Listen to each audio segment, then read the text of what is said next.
your number one business radio this beautiful afternoon. And welcome back.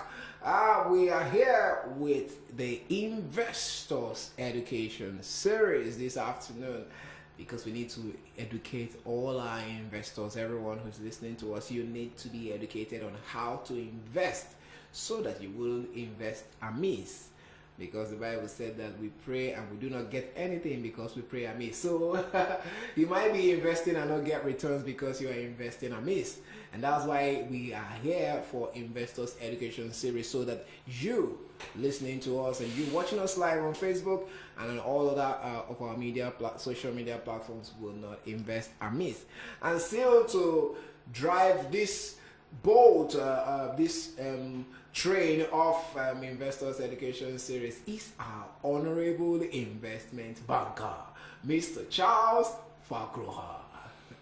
Anyway, thank you, Sibo. We are both going to be doing this presentation, so you are also part of the faculty. Okay, as usual, for today we'll be talking about investment basics. But before I go into that, I will just like to ask some certain questions again. All right. As I normally do. Okay. To enable us to begin to think and give our lives a deeper perspective. Do you have enough money? Are you spending enough time with your family and friends? Do you come home from your job full of life? Do you have time to participate in things you believe are worthwhile? If you were laid off from your job, will you see it as an opportunity? Are you satisfied with the contributions you have made to the world? Are you at peace with money? Does your job reflect your values? Do you have enough savings to see you through 6 months of normal living expenses? Is your life whole? Do all the pieces, your job, your expenditure, your relationship, your values, fit together?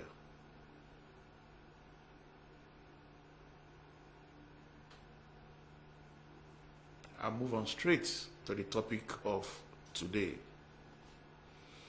Today, we'll be talking about investment basics. What is investment basis? Now, there are 3 basic terms that we need to consider first of all when we're looking at investment generally. And for your own personal investment strategy that you can begin to create wealth for yourself, you need to understand these basic 3 terms very well. They are savings, investing, and speculating. Some people might want to use them interchangeably, but they are not the same thing. They are very, very different. So many people think of savings, investing, and speculating as being the same thing. They are quite different. They are 3 different things, and let's look at them. Savings. Okay. Yeah. You know, it is not, you are not even saving when you just take your money, you keep it in an account, then the slightest need, you go for a withdrawal. Will I say that is savings? That wouldn't be savings. Okay, so let's see what saving is. Okay. It's putting money into a virtually risk-free financial vehicle where it can grow slowly and safely over time. That's why it is savings. Slowly and safely. Yeah, over time. Wow. Yeah.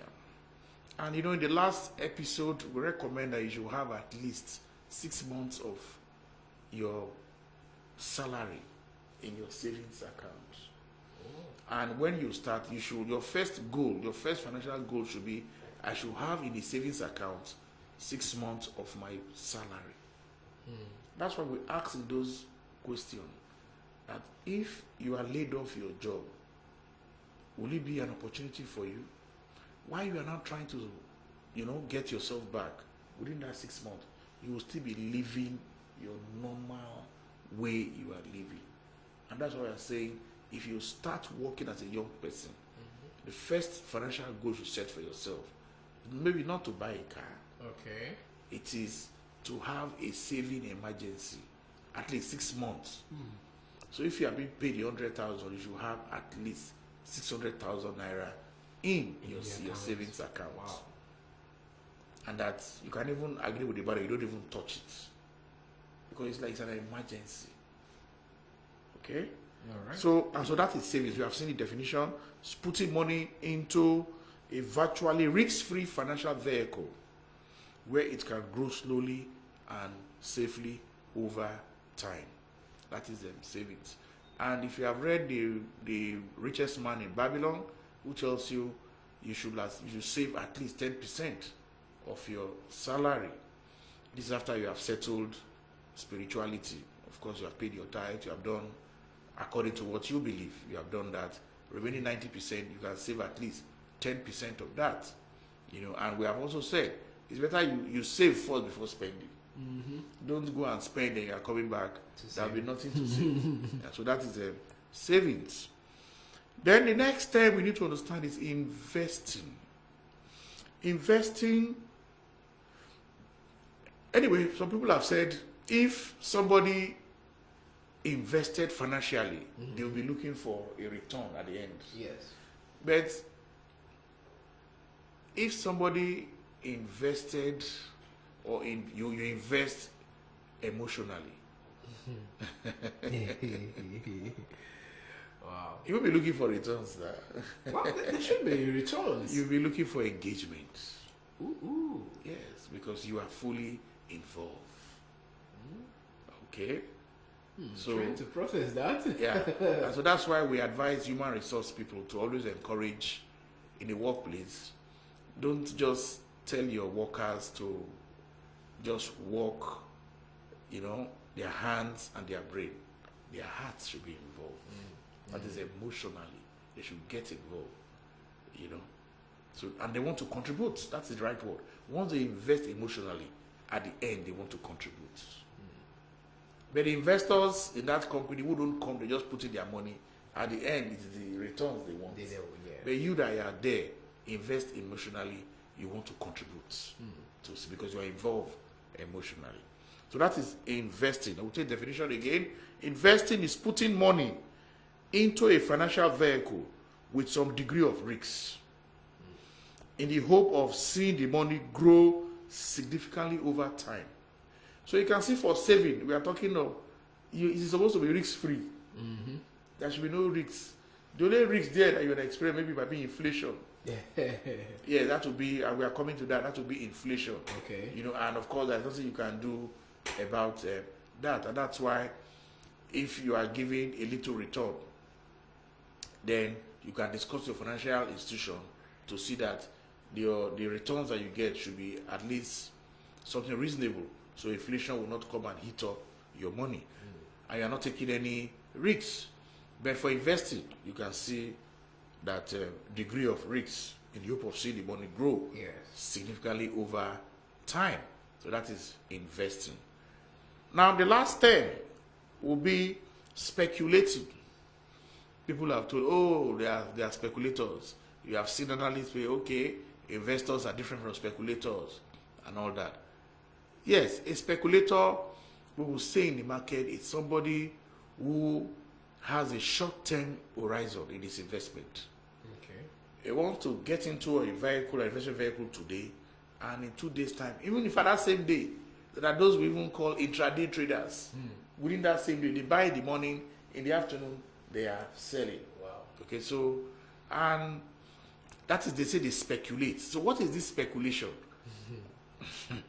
Speculating is putting money into a financial vehicle with high degree of risks in the hope of enjoying rapid growth. Wow. the stress on high degree of risk. What? But so that's why we're saying, since the risk is very high, the return is high, of course, Since the return is high, the risk the risk is very high.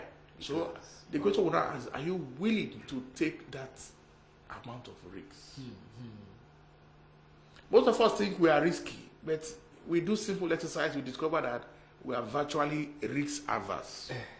We don't want to take risks, and we want to get the return. Yeah. And that's why when we looked at portfolio management the other day, we said maximum return and minimal risk. Yes, exactly. You know, but in investment palace, high risk, high return. But we are saying, as an investor, you need to calculate the risks you can.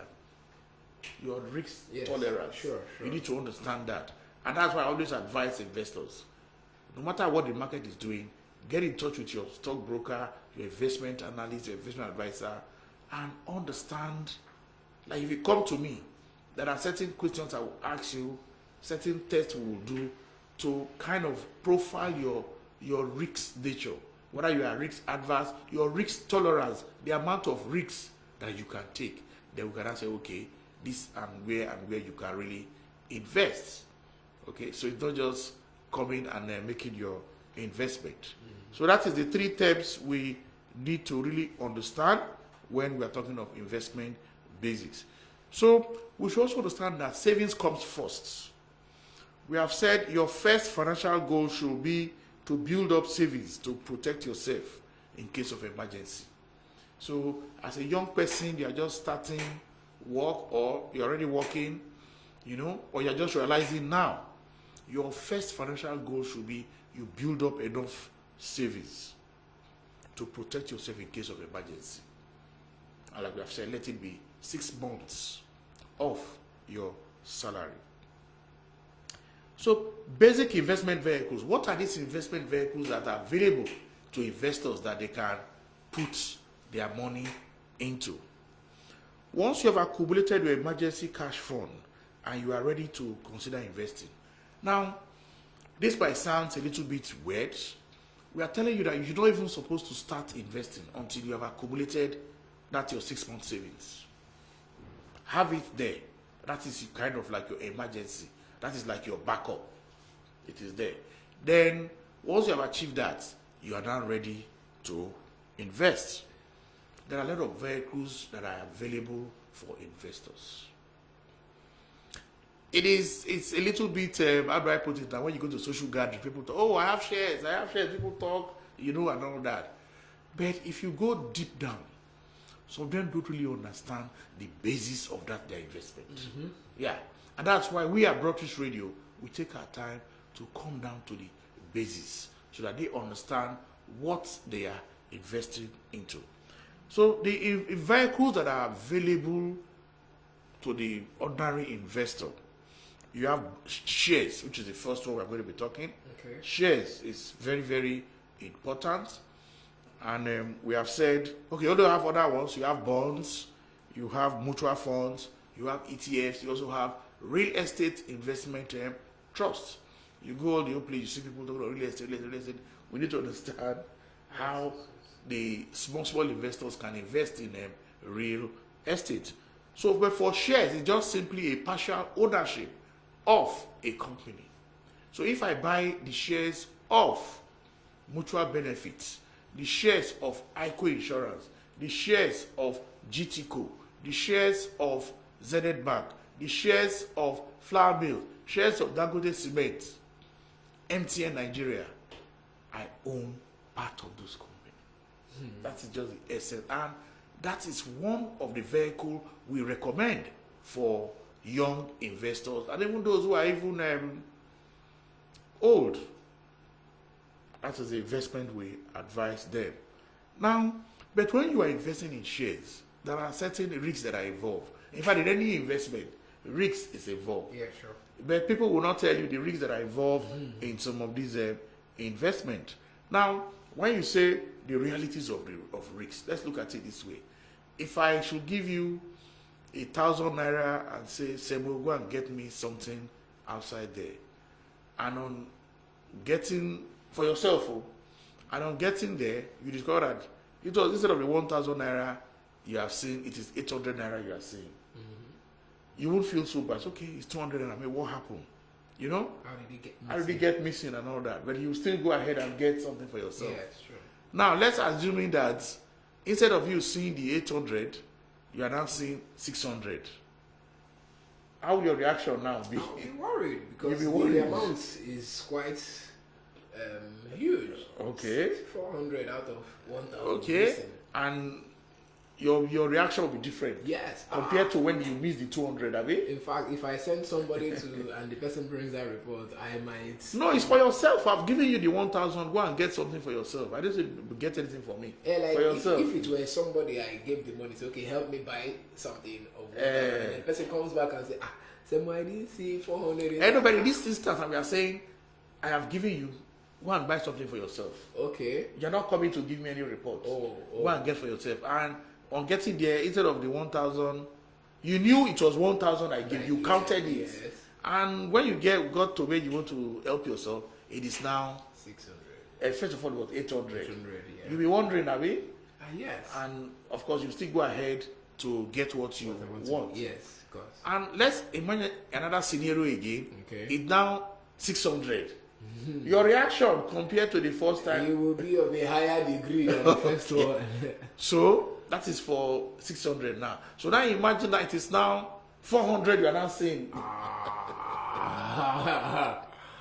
That's in fact increase of increased. And that is the reality of risks. Wow.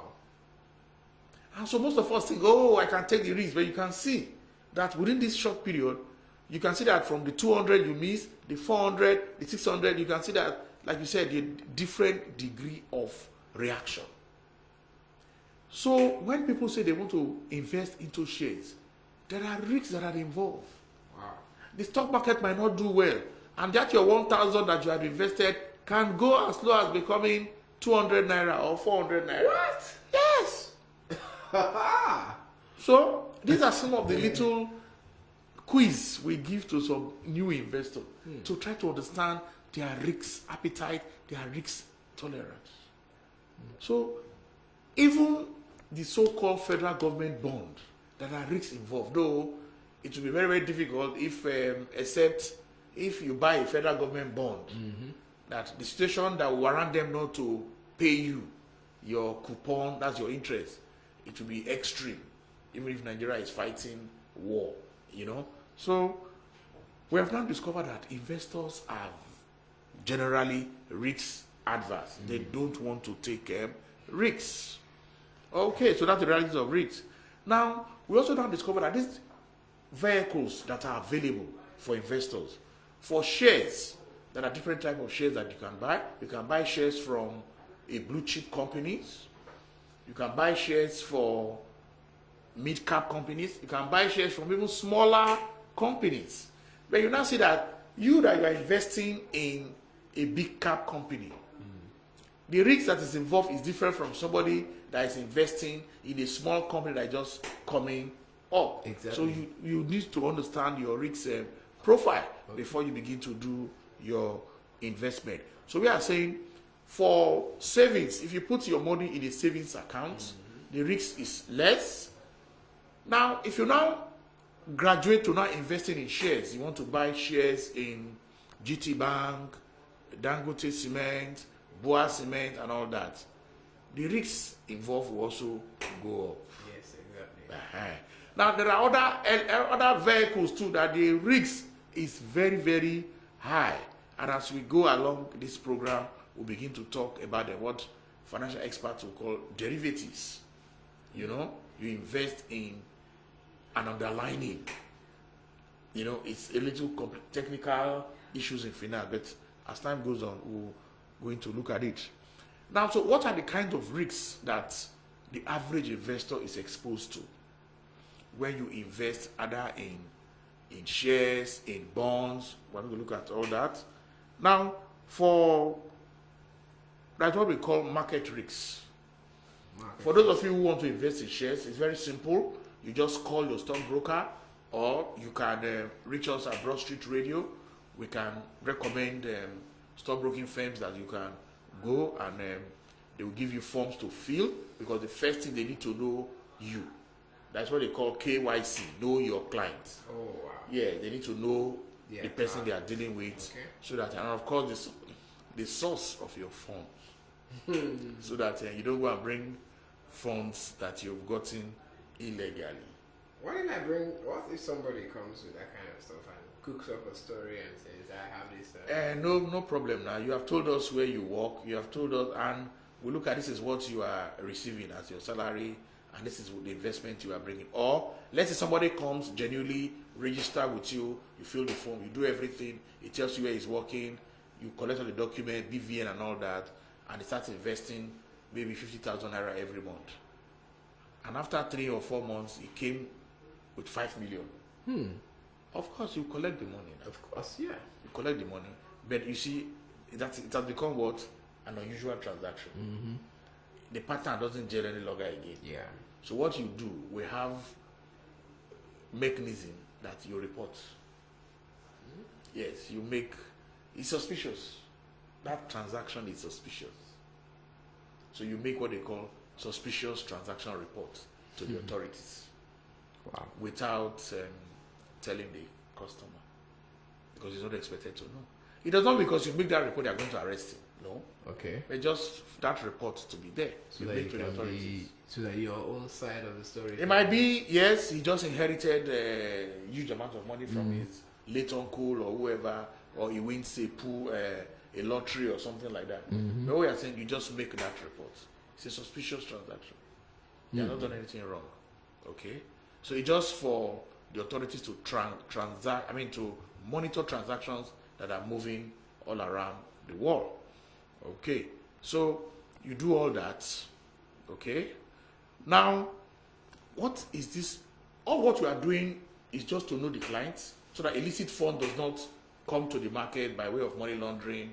And of course, at the time, he will now come and tell you he wants to sell those investments to realize it and support a cause that will be harmful to society.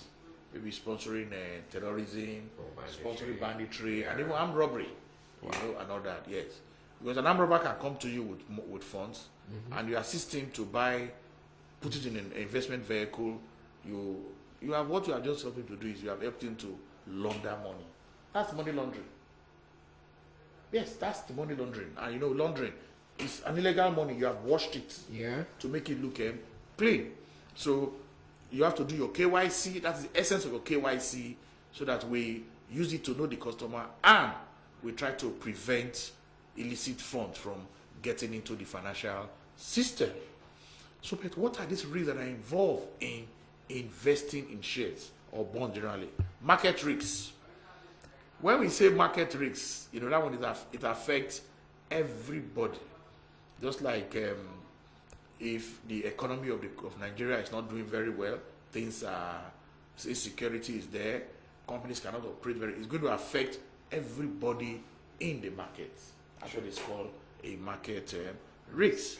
But you can also have what we call a sector risk, where, for example, if government brings up a policy that is affecting the telecom sector badly, it's going to affect only companies in that sector. That is a sector risk. Then you have company specific, just like what happened to, let's say MTN, if they were quoted at that time, you know, because it was what they were doing. The government said, no, you have to pay this fine. That is a company specific risk. So you have to assess all these risks as an investor before you begin to invest. We also have what they call inflation risks. And they say it is usually savers that suffer more when in terms of inflation, because your 1,000 naira that you used to buy maybe 5 oranges before can no longer buy 5 oranges. You need more money. That is where we say so many money chasing fewer goods. That is inflation. We can also have currency risks.